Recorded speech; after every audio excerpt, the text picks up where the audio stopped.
Number 15, যদি কোনো দ্রব্যমূল্যের উপর 30% ছাড়ের বিক্রয় মূল্য এবং পরপর 20% and 10% ছাড়ের বিক্রয় মূল্যের পার্থক্য 72 টাকা হয়, তবে দ্রব্যমূল্য কত? ওকে, দেখা যাক। তাহলে দ্রব্যমূল্য মানে সিপি, সিপিটা আমি ধরে নিচ্ছি 100% বা 100 টাকা। 30% ছাড় দিলে SP1 এটা দিলাম, এটা কত হবে? 70 টাকা। এবার বলেছে এবং পরপর 20% এবং 10% ছাড়, তাহলে 20% ডিসকাউন্ট আর 10% ডিসকাউন্ট, তাহলে ডিসকাউন্ট এফেক্টিভ কত হবে?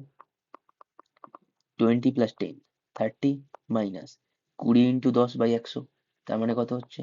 20 × 10/100, তাহলে এটা হচ্ছে আমার 2, তাহলে এটা হয়ে যাচ্ছে আমার 28% ডিসকাউন্ট। তাহলে এখন SP2 কত হচ্ছে?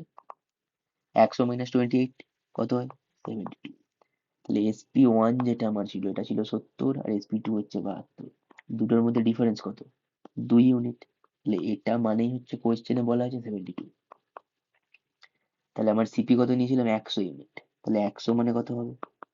72/2 × 100, এটা হচ্ছে 36, এটা হয়ে যাচ্ছে 3600।